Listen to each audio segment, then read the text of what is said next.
Hi, I'm Brighton, and I have a really great solution for you if you're looking for a desktop teleprompter. It's called the VoxCast from a small company out of the UK, and it is really a game changer in terms of how easy it is to use this on your desktop for reading a script or for Zoom calls. There is one downfall with it in the current version that is supposed to be fixed by the end of 2023.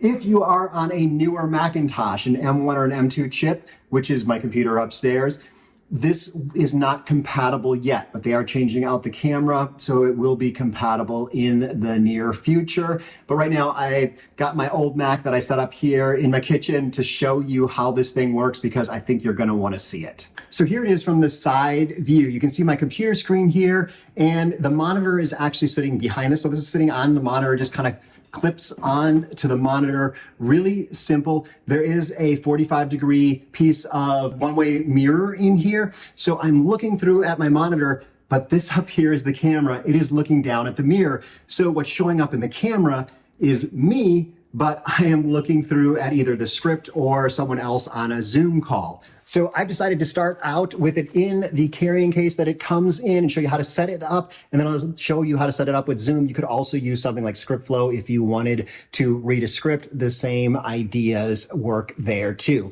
But let's start out. Comes in a great carrying case, high quality. Everything here is high quality. Let's pull it out.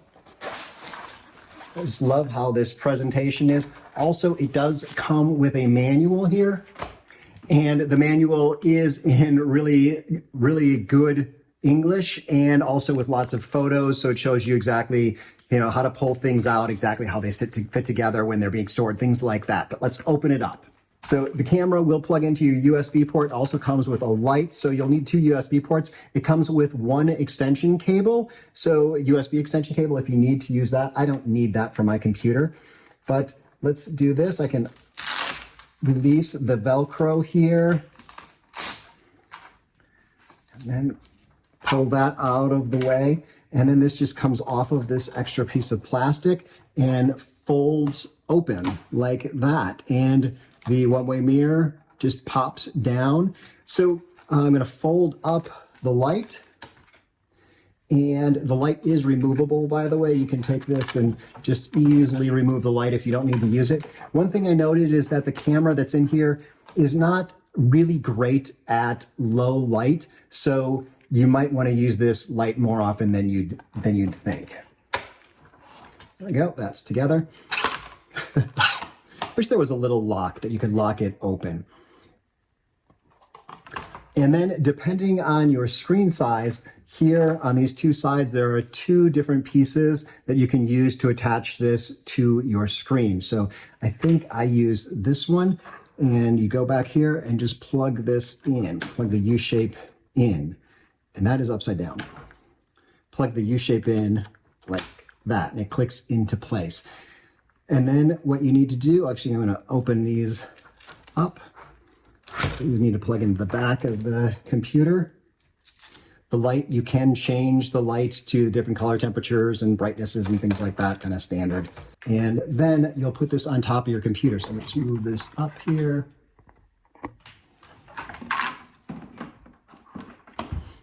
And you can see it clips on the computer like that. So now I'm going to move you back a little bit more and show you how this works with Zoom, or like I said, something with like ScriptFlow. So I plugged it into the back of my computer, but I've actually decided to set it aside while I set up Zoom. So you can see here, this is kind of the fake me in the blue shirt. That's the person that I'll be talking to on Zoom. And over here is the camera for this. It's actually plugged in. It's the VoxCast camera. So you can see here, this is the one that I'll be looking into. So the first thing that I like to do is go in and hide self-view, because there's no reason for you to look at yourself when you're on a Zoom call. You're going to be looking at the other person. And then I'm going to pop the VoxCast back on top. And I like to put it over to the side. You can really put it anywhere you want on your computer. But then you move the Zoom window to match up with the VoxCast, so that the person's eyes are really kind of in the middle of the screen, of that screen right there. And that way, when you're talking to the other person, the camera is actually bouncing off that mirror right there, right in front of their eyes. So they think you're looking at them. I'll show you what that looks like. As I mentioned, it comes with that light. The camera inside is a little bit, it's not as high quality. It's a very small camera. It's not like a Logitech Brio or something like that. So using the light though on top will really add and make that camera perform a lot better. I just wish there was a way that I could put my Brio in there instead. So that's exactly how you would have your conversation, or you could be reading a script with something like ScriptFlow flowing inside that window that you've moved behind the VoxCast. So this is a really great option. What I think I would do if I were using this would be I would just set it aside on my desk, and every time I had a Zoom call or I needed to read a script, I would just pull it over and put it over the top, turn the light on, and have that call, and then I could just set it aside again. And as you saw from earlier, it's very portable. So if you want to go on a trip or something like that, this is the most portable teleprompter that I have ever seen. Of course, there is a link down below to get one of these, and it's later in 2023, by the end of 2023, they're supposed to solve the problem where the camera will work with an M1 or an M2 Mac. But for right now, this is a PC or an older Mac only option.